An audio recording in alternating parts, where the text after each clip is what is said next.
Hello everyone. आज जो हम टॉपिक डिस्कस करने वाले हैं वो है वचीरिया। तो सबसे पहले आपको इसके सिस्टमैटिक पोजीशन या क्लासिफिकेशन के बारे में पता होना चाहिए, क्या इसका सिस्टमैटिक पोजीशन है। तो सबसे पहले है किंगडम प्लांटे। ये प्लांटे जो किंगडम है वहाँ उससे बिलोंग करता है। देन डिवीजन इसका है थैलोफाइटा। थैलस लाइक इसका बॉडी, इसका प्लांट बॉडी होगा इस वजह से। देन क्लास इसका ज़ैंथोफाइसी है, ब्लू ग्रीन एल्गी। ठीक है, ज़ैंथोफाइसी क्यों रखा गया? क्योंकि इसके अंदर ज़ैंथोफिल भी प्रेजेंट है। बाकी पिगमेंट्स तो प्रेजेंट हैं ही, बट इसमें जो एक्स्ट्रा एक पिगमेंट प्रेजेंट है ज़ैंथोफिल, उसकी वजह से इसका नाम ज़ैंथोफाइसी रखा गया है। देन ऑर्डर इसका है साइफोनेलीज, क्योंकि इसमें साइफन्स बन जाते हैं, जैसे इस डायग्राम में भी आप देख सकते हैं। विल डू जब हम इसका जो प्लांट बॉडी है उसे डिस्कस करेंगे तो तब मैं आपको बताऊंगी, लेकिन अभी भी आप देख सकते हो साइफोन। यहाँ पर ये जो स्ट्रक्चर है प्लांट बॉडी में, इसको साइफोन बोलते हैं। देन इसके फैमिली मैंने बताया था कि जब भी फैमिली को आपने लिखना है तो जो भी इसका जीनस होता है उसके पीछे एसी लग जाता है। ठीक है, देन है genus which is वचीरिया।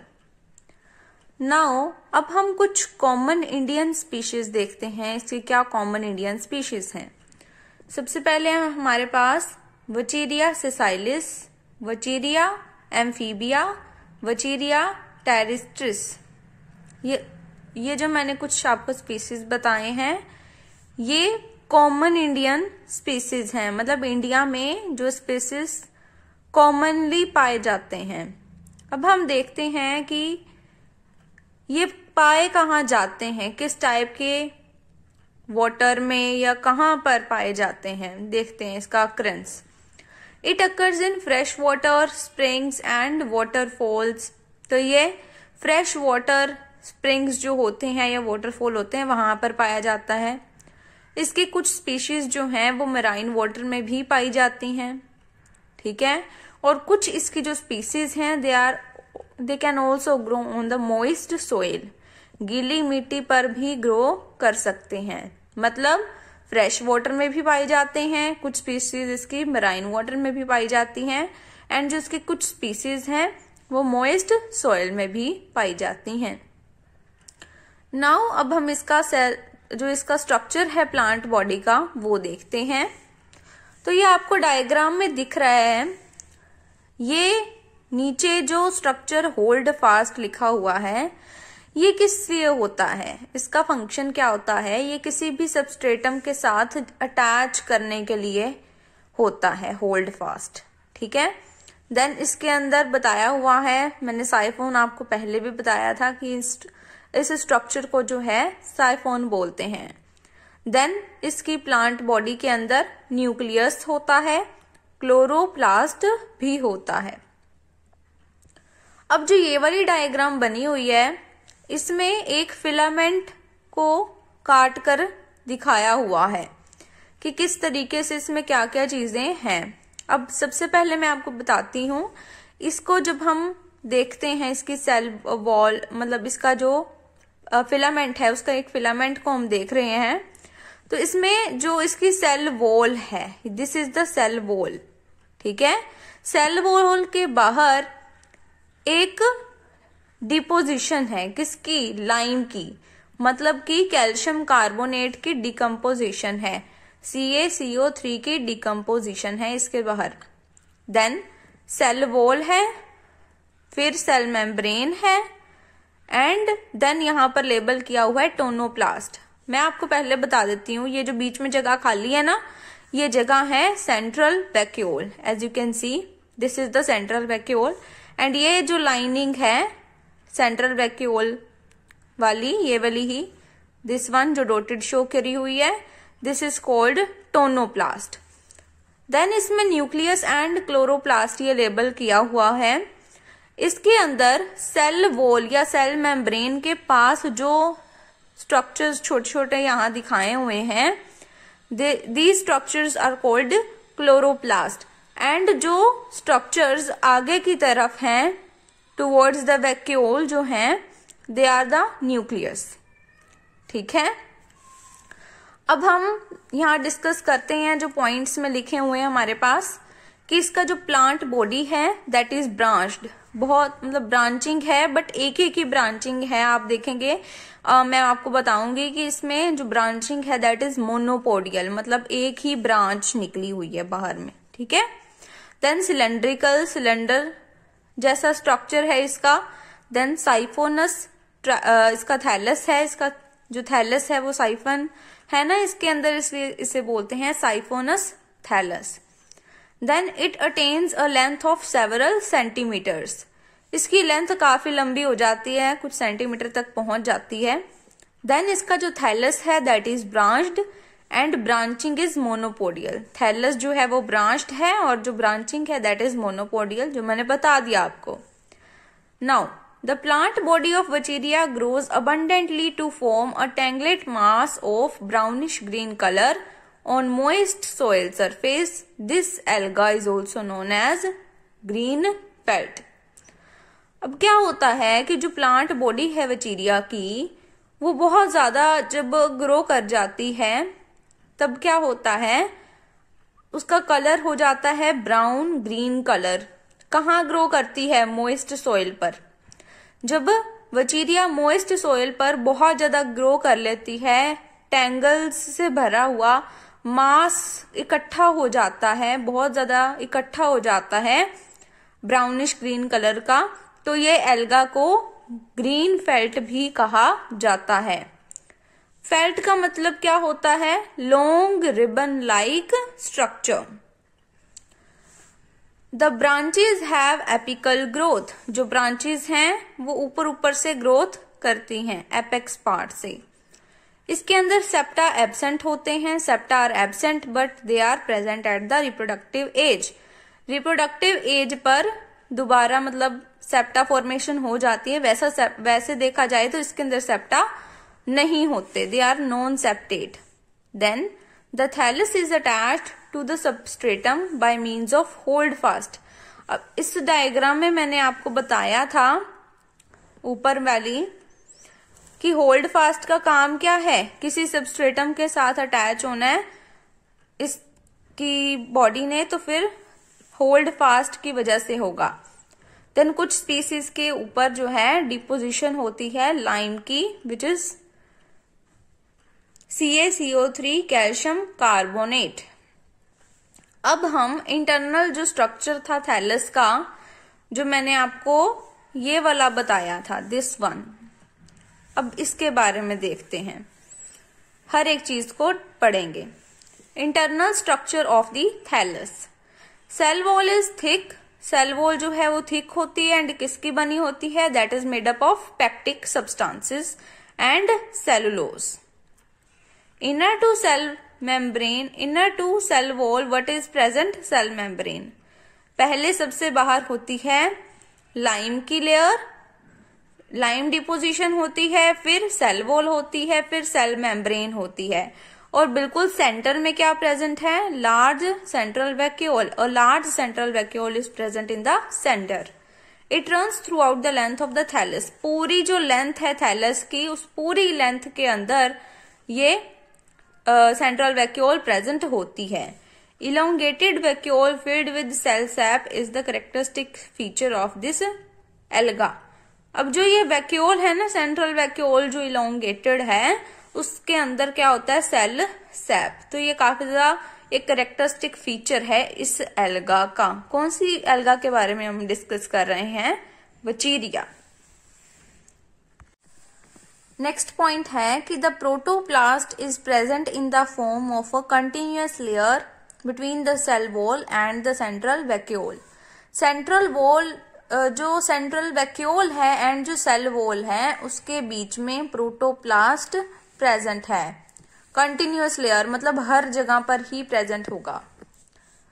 The nuclei lie towards the centre and the chromatophores towards the periphery. मैंने आपको बताया था डायग्राम में कि जो न्यूक्लियाई हैं वो सेंट्रल वैक्यूल की तरफ होते हैं, वैक्यूल के टुवर्ड्स होते हैं, एंड जो क्रोमेटोफोर्स हैं they are towards the periphery. ठीक है। Then the thallus is coenocytic. जो इसका थैलस है वो सिनोसाइटिक है।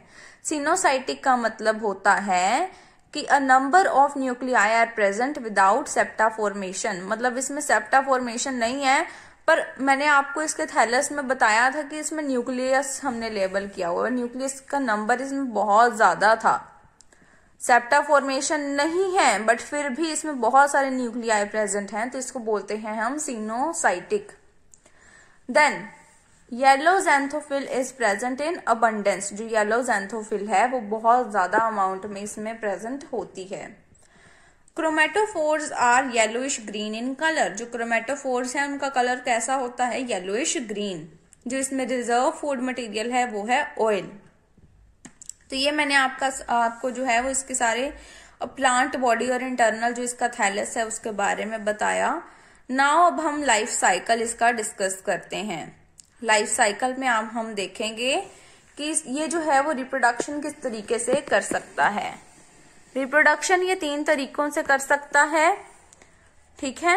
क्या है वो 3 तरीके? Vegetative, asexual as well as sexual. अगर ये वेजिटेटिव रिप्रोडक्शन करता है तो फ्रेगमेंटेशन होगी, फ्रेगमेंट्स तैयार होंगे। ठीक है। और अगर असेक्सुअल रिप्रोडक्शन करता है तो उसमें 3 मेथड हैं, ज़ूस्पोर्स, प्लानोस्पोर्स एंड काइनेट्स। ठीक है। और सेक्सुअल वाले के अंदर जो है सबसे पहले गैमीट फॉर्मेशन होगी, वो हम देखेंगे आगे। अभी हम सबसे पहले असेक्सुअल रिप्रोडक्शन को देखते हैं। इसमें जो मोस्ट कॉमन मेथड है असेक्सुअल रिप्रोडक्शन का दैट इज द ज़ूस्पोर फॉर्मेशन। ये फेवरेबल कंडीशंस में होती है, एंड ये जो दोनों है ना प्लानोस्पोर्स एंड काइनेट्स ये अनफेवरेबल कंडीशंस में होती है। अब हम स्टार्ट करते हैं इसको पढ़ना। ज़ूस्पोर फॉर्मेशन, किस तरीके से ज़ूस्पोर फॉर्मेशन होती है। तो पहले हम इस डायग्राम के थ्रू देखते हैं कि ज़ूस्पोर फॉर्मेशन किस तरीके से होती है। तो ये आपको थैलस का जो है ऊपर वाला पार्ट यहाँ पर दिख रहा है, जो इरेक्ट ब्रांच जो है वो यहाँ पर लेबल किया हुआ है। होता क्या है कि सारा जो इस थैलस के अंदर मतलब फिलामेंट जो है इसके अंदर सारा कुछ जो है इसके ऊपर वाले पार्ट के अंदर इकट्ठा होना शुरू हो जाता है। और फिर क्या होता है, जब सारा कुछ इसके अंदर इकट्ठा हो गया, न्यूक्लियस, क्रोमेटोफोर, इसकी सेल वॉल, सेल मेम्ब्रेन, सब कुछ यहाँ पर तैयार हो गया है, तो सेप्टम की फॉर्मेशन हो जाती है, सेप्टा फॉर्मेशन यहाँ पर हो जाती है। और जब सारा सामान यहाँ इकट्ठा हो गया, सेप्टा फॉर्मेशन हो गई, तो हम इस पार्ट को बोलते हैं ज़ूस्पोरेंजियम। इस ज़ूस्पोरेंजियम के अंदर ज़ूस्पोर्स बनते हैं। ये देखो आगे इस डायग्राम में आपको जैसे दिख रहा है, इस डायग्राम में आगे लेबल किया हुआ है सिनज़ूस्पोर। हुआ क्या, इन्होंने जो अंदर वाला सारा मटेरियल है ना, इसके अंदर सारा जो है यहाँ पर देखो फ्लैजेला बन गए ना फ्लैजेला। बाकी मटेरियल जो है वो यहाँ पर इसके अंदर ही है, एक सिंगल वॉल है इसके बाहर। ये सिनज़ूस्पोर लेबल किया हुआ है ना। अब ये ज़ूस्पोर क्यों नहीं बना, सिनज़ूस्पोर क्यों बना? तो अगर ज़ूस्पोर बनता तो होता क्या इसके अंदर कि एक न्यूक्लियाई, कुछ क्रोमेटोफोर, कुछ रिजर्व फूड मटेरियल, उसके आसपास सेल वॉल, सेल मेम्ब्रेन, सब कुछ हर एक के पास तैयार होता। बट इसके अंदर वो चीज तो हुई नहीं, इकट्ठा ही बन गया सारा, है ना। तो इस वजह से, क्योंकि इसकी एक सिंगल वॉल है, दिस इज जस्ट वन, तो इसलिए बोलते हैं इसको सिनज़ूस्पोर। अगर ज़ूस्पोर बनता तो उसके अंदर एक सेल के अंदर एक न्यूक्लियस, कुछ क्रोमेटोफोर, इसके बाहर सेल वॉल, सेल मेम्ब्रेन, सब कुछ बनता। तो वो चीज यहाँ पर नहीं हुई। ज़ूस्पोर बना है बट उसके एक ही वॉल है यहाँ पर। ठीक है। तो जब इसके अंदर ज़ूस्पोर बन गया है, सिनज़ूस्पोर, तो इसकी जो वॉल है ज़ूस्पोर की, वो क्या हो जाएगी, ज़ूस्पोरेंजियम की वॉल रप्चर हो जाएगी, जिलेटिनाइजेशन हो जाएगी, एंड फिर क्या होगा, सिंजूस्पोर बाहर आ जाएगा। अब देखो इसके बाहर फ्लैजिला बने हुए हैं, फिर ये फ्लैजिला को लूज कर देगा बाद में, ठीक है। तो ये डायग्राम मैंने आपको बताया। फिर उसके बाद इसके अंदर ये देखो, ये वाली डायग्राम के अंदर सिंजूस्पोर है, उसके बाद फ्लैजिला है, उसकी प्लाज्मा मेम्ब्रेन है, न्यूक्लियस है, क्रोमेटोफोर है। इनकी जगह देखो कहाँ पर है, कहाँ पर इसका न्यूक्लियस है, कहाँ सेंट्रल वैक्यूल है। बिल्कुल देखो, मैंने आपको जो इंटरनल थैलस के अंदर डायग्राम बताई थी उसमें कहा था कि बीच में होता है सेंट्रल वैक्यूल। है सेंट्रल वैक्यूल बीच में? यस। यहाँ पर पूरा हमें समझ नहीं आ रहा, बट जब वो बाहर आ जाएगा तो पूरा जैसे एक्चुअल में होता है वैसा ही इसके अंदर सारी चीजें बन जाएंगी। तो बीच में सेंट्रल वैक्यूल है, फिर उसके बाद क्या है, न्यूक्लियस, न्यूक्लियाई, ठीक है। बहुत सारे न्यूक्लियस हैं तो न्यूक्लियाई लेबल किया हुआ है। फिर उसके बाद यहां पर पेरिफ्री की तरफ क्रोमेटोफोर्स, ठीक है। आई गेस आपको समझ में आ गया होगा कि मैं क्या बताना चाह रही हूँ। इंटरनल थैलस जैसे हमने पढ़ा था, सेम एज इट इज सारी चीजें वैसे ही प्लेस हो गई हैं। अब हम ज़ूस्पोर फॉर्मेशन को यहां से रीड करते हैं, ठीक है। Zoospore are formed when sufficient water is available. Zoospore तब बनेंगे जब सफिशिएंट वाटर अवेलेबल होगा। Then they are formed at the terminal end of the lateral branches. जो लेटरल ब्रांचेस हैं उसके टर्मिनल एंड पर बनेगा। And develop singly by elongates. तो यहां पर आपको समझ में आ गया होगा क्योंकि मैंने आपको डायग्राम से पहले ही बता दिया किस तरीके से इसमें फॉर्मेशन होती है। देन क्लब शेप्ड ज़ूस्पोरेंजियम तैयार होता है ऊपर वाले पार्ट में। Then the zoosporangium is cut off from the rest of the thallus. क्योंकि यहाँ पर सेप्टा फॉर्मेशन हो जाती है तो ज़ूस्पोर जो है बाकी जो इसका थैलस है वहां से सेपरेट हो जाता है और वो स्वोलन हो जाता है, कैपिटेट भी जिसे हम कह सकते हैं। Then prior to formation of septum a large number of nuclei and chromatophores migrate in the zoosporangium. बाकी सारे थैलस के अंदर से बहुत सारे न्यूक्लियाई एंड क्रोमेटोफोर्स जो है वो ज़ूस्पोरेंजियम के अंदर आ जाते हैं, which undergoes an relative inversion in the position. तो फिर मैंने आपको बताया था कि कहाँ पर न्यूक्लियाई होगा, कहाँ क्रोमेटोफोर होगा, वो पोजीशन मैंने आपके साथ डिस्कस की थी। तो न्यूक्लियाई जो है वो पेरिफेरल जो इसका रीजन है वहां पर आ जाएगी, एंड जो क्रोमेटोफोर्स हैं वो बीच में इनवर्ड पोजीशन पर सेंट्रल वैक्यूल के पास जो है वो आ जाएंगे। This is followed by contraction of the contents and the protrusion of a pair of short equal flagella opposite to each nucleus। तो वही चीज हुई है कि इसमें फ्लैजिला बन गया, देखो फ्लैजिला यहां पर बन गया, कंट्रैक्शन हो गई कंटेंट्स की, ठीक है। Then this multi nucleate and multi flagellate sporangia mass behaves as synzoospore. तो ये सिंजूस्पोर तैयार हुआ है क्योंकि इसमें बहुत सारे फ्लैजिला हैं, बहुत सारे न्यूक्लियस इसमें प्रेजेंट हैं। एंड एक बात याद रखनी है यहाँ पर कि it has no eye spot और पेरेनॉइड्स। देन डायग्राम आपको पूरा मैंने आपको बता दिया है किस तरीके से यहाँ पर ज़ूस्पोर की फॉर्मेशन होती है। एंड देन ज़ूस्पोर कैसे लिबरेट होता है वो भी बताया था। देखो अब देखो यहाँ पर मैं सारा रीड करती हूँ। Liberation of zoospores, the liberation of zoospores या सिंजूस्पोर जो है that is due to the apical gelatinization of the zoosporangium. तो जो ज़ूस्पोरेंजियम है उसके एपिकल पार्ट में जिलेटिनाइजेशन हो जाती है। यहाँ पर देखो ये फट जाती है, ऊपर से नैरो अपर्चर फॉर्म होता है और यहाँ से सिंजूस्पोर बाहर निकल जाएगा। Gelatinization of zoosporangium and thus a narrow aperture is formed. Through this aperture, the zoospores slightly glide out, leaving the empty zoosporangium. तो अब जो है यहाँ से जब सिंजूस्पोर बाहर निकल गया तो ये क्या बच गया, एम्प्टी ज़ूस्पोरेंजियम, ठीक है। तो अब मैं आपको बताती हूँ ज़ूस्पोर्स का स्ट्रक्चर्स या अब हम सिनजूस्पोर का जो स्ट्रक्चर है उसे देखते हैं। देखो ध्यान से, zoospores of Vachyria are of special types and biologically very significant। तो जो जूस्पोर है वचीरिया के वो स्पेशल टाइप के होते हैं and biologically they are very important, they are very very significant. Each zoospore is large oval और pyriform, multinucleate and multiflagellate. Due to the central vacuole its cytoplasm is distributed in the periphery. The paired flagella emerge opposite to the nucleus.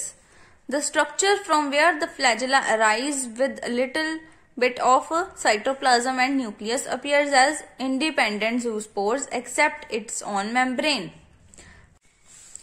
Fritsch in 1948 called this type of zoospores as a compound zoospore और synzoospore। तो अब समझ में आया कि इसको क्यों जो है वो सिनजूस्पोर कहा गया, जूस्पोर को यहाँ पर क्यों कहा गया, इन रीजंस की वजह से। Then according to him this structure is a group of zoospores which failed to separate from each other. तो क्योंकि ये एक दूसरे से सेपरेट नहीं हो पाए, ये ग्रुप ही रह गया जूस्पोर का, तो इस वजह से इसको जो है वो सिनजूस्पोर कहा जाता है। अब सिनजूस्पोर जो है उसकी किस तरीके से जर्मिनेशन होती है, वो कैसे दोबारा से जो है वो एक पूरा थैलस किस तरीके से बना सकता है। तो ये डायग्राम देखो, ये है सिनजूस्पोर, फिर ये फ्लैजिला लूज कर देगा एंड फिर इसके ट्यूबुलर आउट ग्रोथ होगी एंड फिर जो एक पार्ट है नीचे वाला that will make hold fast and ऊपर वाला जो है वो इसका ऊपर वाला जो थैलस स्ट्रक्चर है वो तैयार होगा। Zoospores swim for about 15 minutes after then release from the zoosporangium and then comes to rest। तो जैसे कि मैंने बताया था कि सिनजूस्पोर जो है वो बाद में फ्लैजिला लूज करता है, तो वो किस तरीके से करता है, जो जूस्पोर है वो पानी में 15 मिनट तक स्विम करता है एंड देन वो जूस्पोरेंजियम से बाहर निकलता है एंड देन वो रेस्ट पर आ जाता है। They withdraw their flagella and secrete a thin wall। तो ये फ्लैजिला लूज करके इसके ऊपर एक और थिन वॉल आ जाएगी। Then they germinate by giving 1 or 2 tubular outgrowths। तो इसकी एक या दो ट्यूबुलर आउटग्रोथ्स निकलेंगी। एक जो आउटग्रोथ है that will behave as hold fast। One outgrowth behaves as hold fast and the other forms the body of Vachyria and grows into the new thallus। एक जो आउटग्रोथ है वो होल्ड फास्ट बना लेगी, जो दूसरी है that will form the body of Vaucheria and नया थैलस यहाँ से तैयार हो जाएगा। असेक्सुअल रिप्रोडक्शन के जो बाकी टाइप्स हैं वो हम नेक्स्ट वीडियो में डिस्कस करेंगे। एंड अगर आपको आज का लेक्चर समझ में आया है तो इस वीडियो को लाइक और मेरे चैनल को सब्सक्राइब जरूर कर दीजिएगा।